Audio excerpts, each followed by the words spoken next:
On Saturday, the Rangers and head coach Gerard Gallant had a mutual parting of ways, and now the Blue Shirts will head into the offseason looking for a new head coach. So joining me to talk some Rangers hockey is Rangers beat writer for the Hockey News. That is Jonny Lazarus. He joins me now. Johnny, welcome. Good to connect with you. How you doing, man?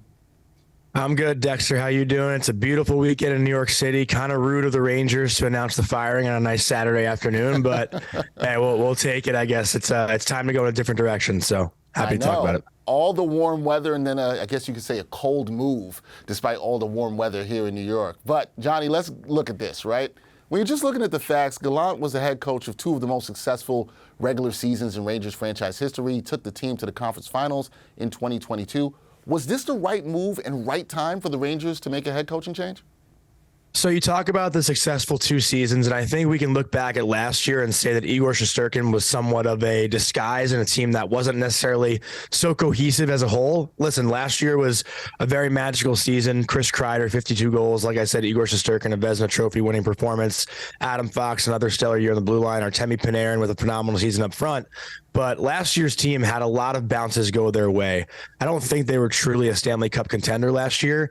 And then this year, after making the Eastern Conference Finals, there's such high expectations to get back to that position. And obviously the Rangers set themselves up for, more of a chance to have success with the way the roster was built this year with all the talent. But, when you have all that talent in one room and you only have 2 or 3 months to really come together as a team, it doesn't always happen right away. So for Gallant, I think it is unfortunate for him that he is let go this early. And this seems to be a trend with him wherever he goes. He only lasts, 2 to 4 years coaching a team specifically.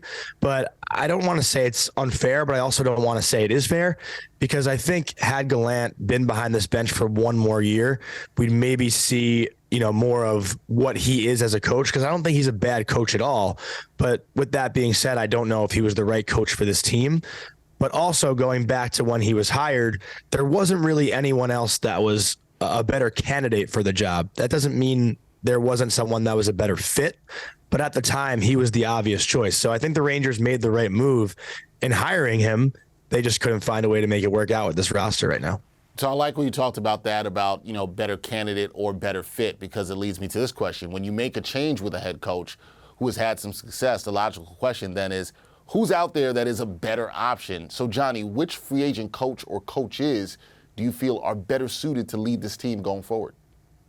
Well, luckily for the Rangers right now, they have plenty of time to find their guy going forward. There's been a lot of murmurs, all around Twitter, on the news about Joel Quenneville, who obviously, has his issues right now with the NHL as a whole. There was an 18-month suspension with him last year in the Chicago Blackhawks scandal that came out. Obviously he was behind the bench for the Florida Panthers to start last season, then the whole thing went down. But speaking of that team, Andrew Brunette took over the Florida Panthers last year, led them to a President's Trophy winning season, and now he's an assistant coach for Lindy Ruff with the New Jersey Devils, and they're having a phenomenal year as well. I could see Andrew Brunette being one of the guys who is a lead candidate once the Devils season ends. Obviously, the talks aren't going to happen right now while the Devils are still competing in the playoffs, but I would think Andrew Brunette is certainly a candidate right now.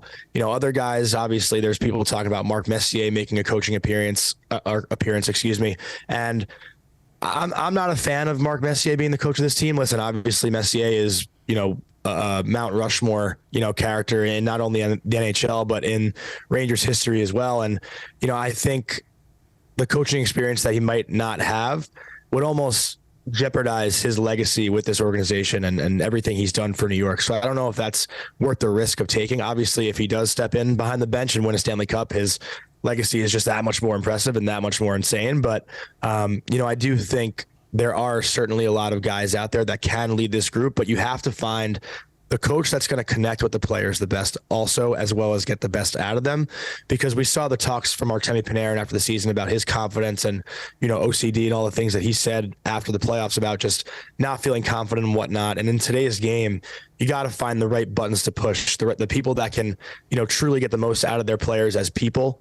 I think that's really important in today's game. It's not what it was 20 years ago, where you can just be that, hardo that just pushes and pushes and pushes and doesn't connect with the players on a personal level. So I think it's important to find that balance. And sorry if I rambled on there, but it's so important in today's game to truly just understand the players as people, because, now we do live in a world where the pressure just truly doesn't stop, because players look at their Twitter and everything, and there's 24/7, backlash, I guess. Yeah, no, there is. And the people stuff matters, right, in terms of the team building, in terms of the hiring of the head coach. No, the people stuff definitely matters. So that's a great point when you talk about looking at who you're going to hire as the next head coach. Got to ask you this. With this parting of ways, it appears as though Gallant is the scapegoat in a way, right, with the disappointing season that the Rangers had. Is Chris Drury skating away easily here, and should he shoulder some of the blame for the Blue Shirts' disappointing finish to the season? So I said this a couple years ago, or not years ago, sorry, excuse me, weeks ago. And to me, this Chris Drury situation was always going to be a lose-lose situation. After the season the Rangers had last year, you look at the team this year, the way it was built, and the guys that wanted to be here at the trade deadline, like Vladimir Tarasenko and Patrick Kane, vocalized that they wanted to be in New York. So if you're in Chris Drury's seat, how do you not go for that? And especially with what the Rangers had to give up, they didn't really have to give up much. Obviously, they knew they'd have to figure out money this time of year when the time came. But, did we really think with this roster that they wouldn't have a shot to win the Stanley Cup? I think anyone, if Drury had not gone for it at the deadline, I think people would say, why didn't he go for it? Like, the opportunity was there. This is a team that the window is open. They have a Vezina winning goalie and a Norris Trophy winning defenseman and a ton of talent on their roster. Why would Drury not go all in right now? So I think, obviously it didn't pan out in his favor, but listen, I've said this before too. Had the Rangers found a way to score in overtime in Game 3, we're not having this conversation right now. They go up 3-0 in that series. I think they put the Devils away in 4 or 5 games, and we're talking about the Rangers being a wagon and contending for a Stanley Cup final right now. But that just wasn't the case. Sometimes, the players have to perform. Chris Drury did all that he could to set this team up for success, but at the end of the day, the big guns didn't perform. Like, I'm watching Jack Hughes right now with the New Jersey Devils. He's supposed to be their guy, and he's been the guy. He's done everything for the team so far in the playoffs, and he's continuing to do so when the moments and the pressure are at their peak. So, I think in this case, Drury did everything he can. I think had he not done what he did at the deadline, people would have questioned him even more than they are now. But, obviously Gallant is the scapegoat for Drury's decisions at the end of the day. And we'll see how all that plays out with Drury shaping this roster moving forward. Okay, Jonny, last thing. I'm going to ask you to pull out your crystal ball here. Who will be the head coach of the Rangers at the start of the 2022-2023 season? Just disclaimer, we know Jonny cannot actually tell you what's happened. This is just his prediction, letting you know. But, Jonny, what's your prediction? Who do you think will be the head coach of this team? So, gut feeling, I don't think it's going to be a head coach that we've seen fired in the previous couple of days. Like, I know there's talks of Laviolette, Daryl Sutter, and Joel Quenneville, obviously. I don't think it's going to be one of those three. I really could see it being Andrew Brunette. That's just what my gut tells me right now with, the success he's had in the last 2 years and the teams he's been on, running the bench for Florida, being an assistant in Jersey. He was, with the Wild organization for a couple of years as well prior to going to Florida. He's a guy that's somewhat proven himself, but hasn't really had the opportunity given to him. He was given the Florida opportunity by default.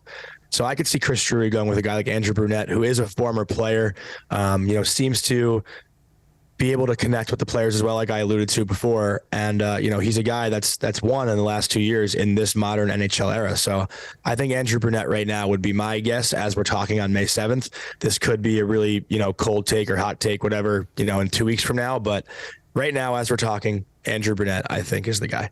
All right, Andrew Brunette, a guy to keep your eye on as the Rangers will begin their search, for a new head coach as they start the 2023-2024 season that will be upcoming in the fall. It'll be an interesting offseason. That is for sure. It'll be an interesting offseason. And you know who's going to be on top of it? Jonny Lazarus. He does a great job covering the Rangers for the Hockey News. Jonny, it was glad to talk with you about some Rangers hockey here. We're going to have to do it again. Appreciate you, man. Thanks, Dexter. Appreciate it, too. Hope you get to enjoy the nice weather. I will try to. Hopefully no more cold events come and disturb the warm weather. We'll try to enjoy it. Thanks, Jonny. Thank you.